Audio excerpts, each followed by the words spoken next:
Hello everyone, I-0386SX, and what we have on the docket here is going to involve computers that have the ability to take in 2 hard drives with options offered by the manufacturer, or at least I'm going to show off the one that I recently got.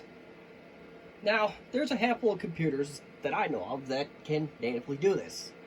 I'm not counting the ones that I know on the mid-2000s MacBooks and the MacBook Pros. There is a option where you can swap out the optical drive and put in a second hard drive in that way. Apple did not offer that, so I don't count it. I'm counting only options that are provided by the manufacturer. And I know of either 5 or 6 off the top of my head. We'll go from newest to oldest to next to oldest, because logically that's yeah, anyway, so the newest one I ever worked on laptop wise that had that ability was a Dell Alienware. That was like an M15, or it came out in 2017 or 2018. Worked on a customer laptop, well, one of those virtual reality things, and that's the computer it came with.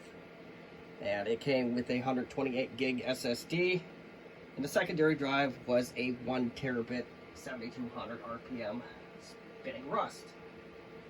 Oddly enough, the thing went through a couple SSDs, all covered by Dell, but the spinning Rust stayed alive and well. Explain that one to me. But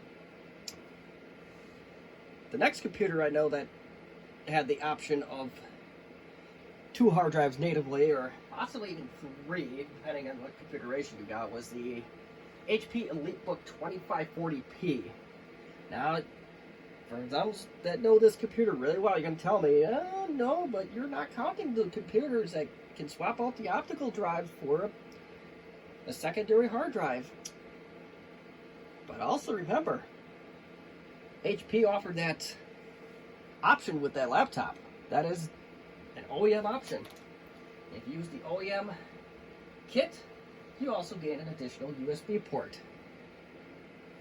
The next computer is an absolute piece of shit, the HP Pavilion DV9000.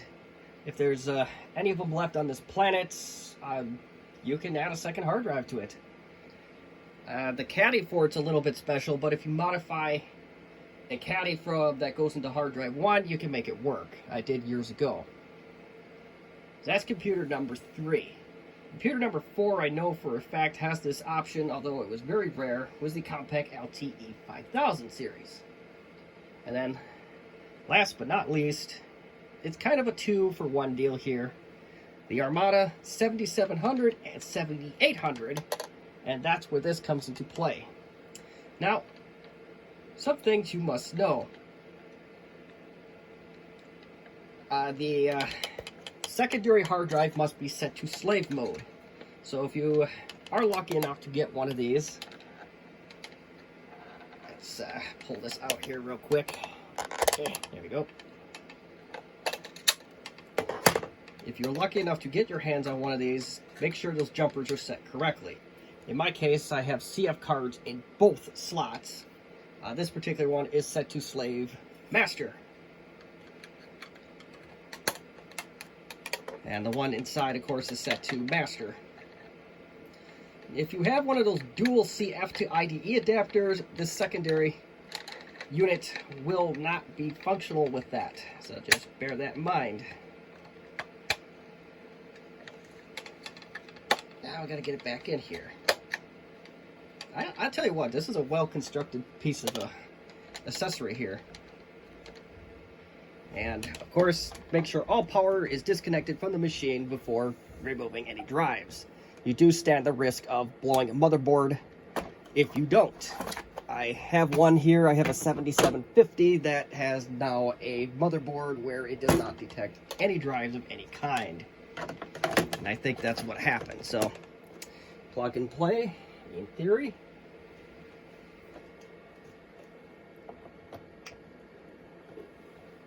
And this machine even may turn on by itself, I don't know. Yep.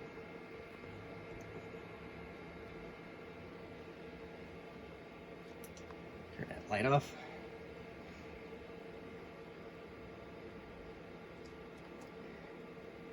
And we're going to go into BIOS and see if it'll see it.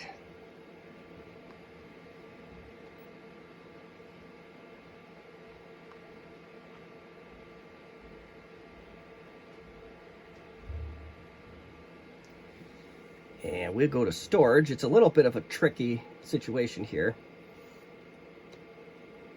And it does have 2 tabs for hard drives. The first one being a 16 gigabyte Transcend 133. As you saw, the second one is a 1 gig blue SanDisk. Both work. Both are known to be usable as full-on volumes in retro systems like this Compaq Armada. Talk about a great business venture.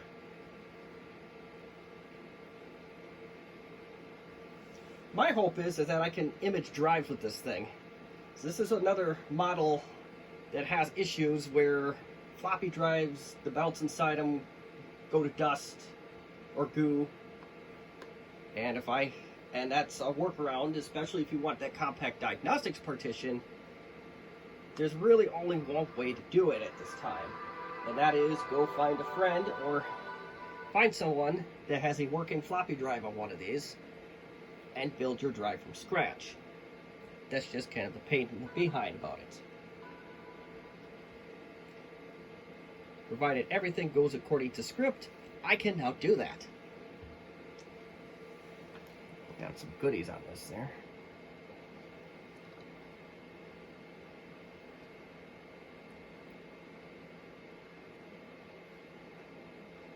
So we got our C drive, we have our D drive.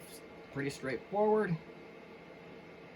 Hardly anything on the D drive, and of course C drive is the OS. So that is about as simple as it gets. It's plug and play if you do everything right.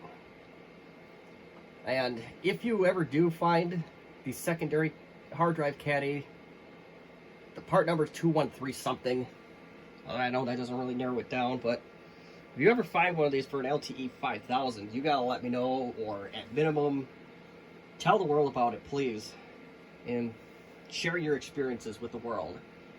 That's in the retro IT world, that's a very highly coveted piece of equipment, so really like to know about it at minimum. Or better yet, just give it to your old pal over here in Wisconsin. So, that's it. Just wanted to show that off, and my mess.